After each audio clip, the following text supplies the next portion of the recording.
Pre historic period को study करने के बाद में अब डिस्कस करेंगे चालकोलिथिक पीरियड को। चालकोलिथिक पीरियड में ही इंडस वैली सिविलाइजेशन डेवलप हुई थी। इंडस वैली सिविलाइजेशन पूरे वर्ल्ड में जो ओल्डेस्ट सिविलाइजेशन है उनमें से एक है। सबसे ओल्डेस्ट सिविलाइजेशन की अगर हम बात करें तो ईरान में मेसोपोटामिया की सिविलाइजेशन है। Mesopotamia civilisation Tigris and Euphrates जो रिवर है उनके बैंक पर फ्लोरिश एंड डेवलप हुई थी। आप मैप के थ्रू व्यू कर सकते हो। यहाँ पर मेसोपोटामिया की सिविलाइजेशन ईरान में डेवलप हुई और ये जो एरिया है वो इंडस वैली सिविलाइजेशन का है। इंडस वैली सिविलाइजेशन की जो ज़्यादातर साइट्स हैं वो इंडस रिवर और उसकी जो ट्रिब्यूटरीज हैं उनके बैंक पर फ्लोरिश एंड डेवलप हुई थी, इसीलिए इस सिविलाइजेशन को इंडस वैली सिविलाइजेशन के नाम से जानते हैं। इंडस वैली सिविलाइजेशन की फर्स्ट साइट जिसका एक्सकेवेशन किया गया था वो थी हड़प्पन साइट, इसलिए इसको हड़प्पन सिविलाइजेशन के नाम से भी जानते हैं। इस सिविलाइजेशन का एक नाम हो रहा है Saraswati Indus civilisation.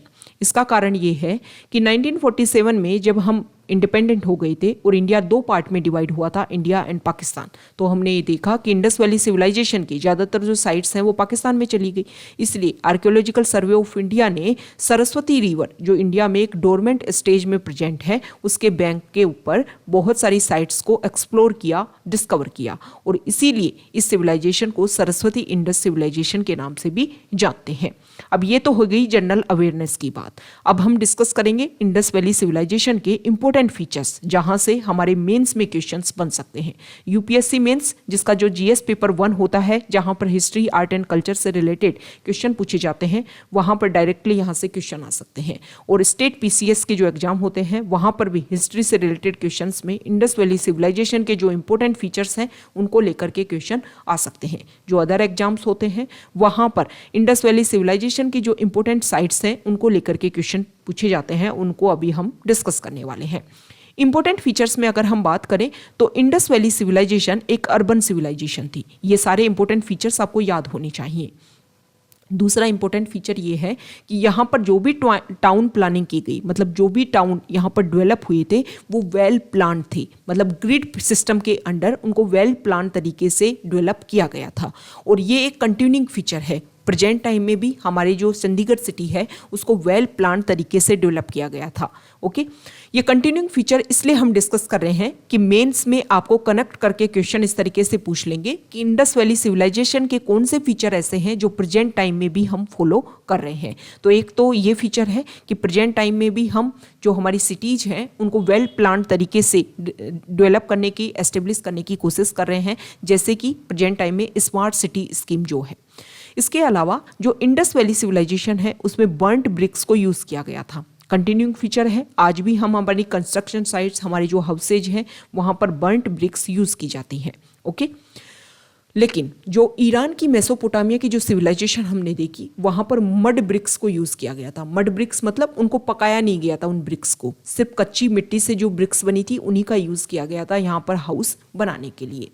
Indus valley civilisation में जो ड्रेनेज सिस्टम था वो काफ़ी अंडरग्राउंड था और काफ़ी वेल प्लान तरीके से उसको डेवलप किया गया था।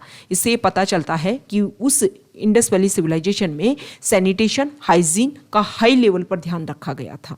इसके अलावा वहाँ पर जो ड्रेनेज सिस्टम था उसमें ग्रेजुअल स्लोप भी रखा गया था ताकि जो पानी है वो कहीं भी रुके ना। इसके अलावा उसमें होल्स बनाए गए थे वहाँ पर स्ट्रीट में ताकि बीच बीच में उनका इंस्पेक्शन किया जा सके, ताकि जो कचरा है, जो वेस्टेज है वो यहाँ पर रुकावट पैदा ना कर सके। तो इससे आपको पता चलता है कि वहाँ के जो पीपल थे, वहाँ की जो पॉपुलेशन थी, उनको कितनी अवेयरनेस थी। ओके, इसके अलावा जो इंडस वैली सिविलाइजेशन है उसकी हमें पोट्री मिलती है। अब देखो, पोट्री जब भी डेवलप होती है जब एग्रीकल्चर बहुत अच्छे से डेवलप था। इससे ये लगता है कि उस टाइम इंडस वैली सिविलाइजेशन में एग्रीकल्चर जो था वो वेल तरीके से डेवलप था, क्योंकि जब एग्रीकल्चर में बहुत ज़्यादा एक्स्ट्रा प्रोडक्शन होता है तभी उसको स्टोर करने के लिए, उस एक्स्ट्रा प्रोडक्शन को स्टोर करने के लिए ही पोट्री की ज़रूरत होती है। ओके, उस टाइम की हमें सील्स मिलती हैं। सील्स मतलब ट्रेड होता था, ठीक है। और ट्रेड तो कंटिन्यूइंग फीचर है, अभी भी हमारे यहाँ पर ट्रेड होता है। एग्रीकल्चर भी वेल डेवलप्ड है प्रेजेंट टाइम में भी। इसके अलावा उस टाइम की हमें स्क्रिप्ट भी मिलती है, मतलब उन्होंने कुछ लिखा था वो हमें मिलता है। हालांकि जो स्क्रिप्ट है उसको अभी तक डेसिफर नहीं किया गया है, मतलब पढ़ा नहीं जा सका है कि उन्होंने क्या लिखा था। लेकिन हमें पता चलता है कि जो इंडस की जो स्क्रिप्ट है उसको हम बोस्टोफिडेन के नाम से जानते हैं। बोस्टोफिडेन क्या होता है? देखो, जो हिंदी होती है ना, वो हम इस तरीके से लिखते हैं। हिंदी को देवनागरी लिपि में जब आप लिखते हो तो इस तरीके से लिखते हो। उर्दू जो है वो राइट टू लेफ्ट लिखी जाती है, ओके। लेकिन इंडस स्क्रिप्ट वो जो है वो ऐसे लिखी जाती है, पहले लेफ्ट टू राइट, फिर उसके बाद में राइट टू लेफ्ट, फिर ऐसे, फिर ऐसे, फिर ऐसे। इससे क्या पता चलता है, कैसे पता चला कि ये इस तरीके से लिखे जाते हैं? जब भी हम किसी चीज़ को लिखते हैं तो स्टार्टिंग में हम क्या लिखते हैं? बहुत ही खुले खुले तरीके से, मतलब एक वर्ड को यहाँ लिखा, फिर यहाँ लिखा, फिर हमें पता है कि लाइन कम पड़ रही है तो हम क्या करेंगे, लास्ट में आते आते बिल्कुल ऐसे कम कम, मतलब जो स्पेस है बीच का वो बिल्कुल कम कर देते हैं। सेम इसी तरीके से जब उन्होंने दूसरी लाइन यहाँ पर स्टार्ट की तो यहाँ पर जो स्पेस था वो काफ़ी ज़्यादा था, लेकिन यहाँ पर लास्ट में आते आते यहाँ पर बिल्कुल कम स्पेस हो जाता है वर्ड्स के बीच में, जिससे ये लगता है कि उन्होंने जहाँ पर ख़त्म हो रहा था वहीं से स्टार्ट किया और जहाँ पर ख़त्म हो रहा था वहीं से स्टार्ट किया। इस तरीके की उनकी स्क्रिप्ट थी, ओके। तो ये कुछ बेसिक फीचर्स हैं हमारे इंडस वैली सिविलाइजेशन के जो आपको बिल्कुल याद होने चाहिए। अब हम देख लेते हैं कि जो इंडस वैली सिविलाइजेशन है वो किस तरीके से लाइमलाइट में आई, कैसे पता चला कि यहाँ पर Indus valley civilisation, Indus river के आसपास में कोई सिविलाइजेशन डेवलप हुई थी। सबसे पहले 1826 में चार्ल्स मेसन ने इस सिविलाइजेशन को लाइमलाइट में लेकर के आए थे। चार्ल्स मेसन, उस समय हमें पता है कि हमारे इंडिया पर अंग्रेजों का, ब्रिटिशर्स का रूल था और ब्रिटिशर्स का इस टाइम एक ही टारगेट था कि ज़्यादा से ज़्यादा इंडिया का एक्सप्लॉयटेशन हो सके, ज़्यादा से ज़्यादा यहाँ पर ट्रेड करो, यहाँ पर जो भी रिसोर्सेज हैं उन सबको एक्सकेवेट कर लो और सबको ले जा करके हमें कहाँ चलना है, इंग्लैंड चलना है। तो चार्ल्स मेसन जो है उन्होंने सबसे पहले बताया कि यहाँ पर कोई ना कोई सिविलाइजेशन डेवलप हुई थी, लेकिन जो ब्रिटिशर्स हैं उन्होंने ज़्यादा इस पर ध्यान नहीं दिया। 1853 में अलेक्जेंडर कनिंघम जो है उन्होंने इस हड़प्पा का सर्वे किया था, फर्स्ट सर्वे किया था यहाँ का, और उन्होंने भी बोला कि भाई यहाँ पर कोई सिविलाइजेशन है, लेकिन कोई ध्यान नहीं दिया गया। 1856 में लाहौर से कराची के बीच में एक रेलवे लाइन बिछाई जा रही थी।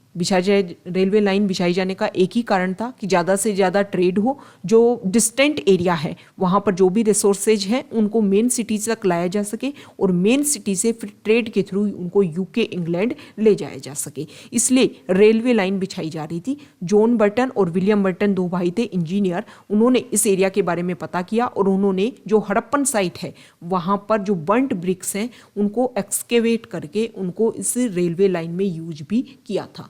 तब भी ये पता चलता है कि यहाँ पर कोई ना कोई सिविलाइजेशन डेवलप हुई थी, ओके। 1856 के टाइम में ही अलेक्जेंडर कनिंघम ने हड़प्पा का सेकंड सर्वे किया और उसके बाद में जब यहाँ पर ब्रिटिशर्स ने ध्यान नहीं दिया तो उन्होंने इंग्लैंड जाकर के इस चीज़ के बारे में बताया और फिर 1861 में इंडिया में archaeological survey of India establish होता है। उस time governor general Lord Canning होते हैं और इसीलिए अलेक्जेंडर कनिंघम को आर्कियोलॉजिकल सर्वे ऑफ इंडिया का फादर के नाम से जाना जाता है। अब उसके बाद में ये सब कुछ आर्कियोलॉजिकल सर्वे ऑफ इंडिया भी एस्टेब्लिश हो जाता है, लेकिन फिर भी जो सिविलाइजेशन है उनके ऊपर ज़्यादा फोकस नहीं किया जाता है। फिर इंडिया में आते हैं जॉन मार्शल, और जो जॉन मार्शल हैं उन्होंने इन साइट्स के ऊपर फोकस करना स्टार्ट किया और इसीलिए जॉन मार्शल ने 1921 में ये जो हड़प्पा साइट है इसके एक्सकेवेटर के रूप में दयाराम साहनी को अपॉइंट किया। और उसके बाद में 1922 में राखलदास बनर्जी, जिसको आरडी बनर्जी के नाम से भी जानते हैं, उन्होंने मोहनजोदाड़ो जो साइट है, जो लार्जेस्ट साइट है इंडस वैली सिविलाइजेशन की, उसको एक्सकेवेट किया था। और 1924 में सर जॉन मार्शल ने सबसे पहले इंडस वैली सिविलाइजेशन के बारे में अनाउंस किया था कि हाँ ऐसी कोई सिविलाइजेशन है और यहाँ पर ओल्डेस्ट टाइम में कोई सिविलाइजेशन यहाँ पर डेवलप हुई थी। तो ये हमने पहले ही देख लिया कि इंडस वैली सिविलाइजेशन को हड़प्पा सिविलाइजेशन, सिंधु सरस्वती सिविलाइजेशन के नाम से जानते हैं। एक यहाँ पर हिस्टोरियन हुए थे पिगट, उन्होंने हड़प्पा और मोहनजोदाड़ो को इंडस वैली सिविलाइजेशन की ट्विन कैपिटल्स बोला है। कुछ इंपॉर्टेंट फैक्ट्स हैं इंडस वैली सिविलाइजेशन के। पूरे वर्ल्ड में सबसे लार्जेस्ट सिविलाइजेशन के रूप में सिचुएटेड है Indus valley civilisation. Triangular shaped में सिचुएटेड है Indus valley civilisation. 3 specific countries में सिचुएटेड है Indus valley civilisation, India, Pakistan और उसके बाद में हम देखें अफगानिस्तान। और इस सिविलाइजेशन के टाइम में ब्रोंज का बहुत ज़्यादा यूज़ किया जाता था, इसलिए इस सिविलाइजेशन को ब्रोंज एज सिविलाइजेशन के नाम से भी जानते हैं। तो ये हमने देखा कि किस तरीके से इंडस वैली सिविलाइजेशन लाइमलाइट में आया। अब हम देख लेते हैं कि इंडस वैली सिविलाइजेशन का किस तरीके से डेवलप हुआ और किस तरीके से वो डिग्रेड हुई। हड़प्पन सिविलाइजेशन का जो अर्ली फेज है वो लगभग 3300 टू 2600 BC से है, मतलब ये टाइम पीरियड है जब अर्ली पीरियड था हड़प्पन सिविलाइजेशन का।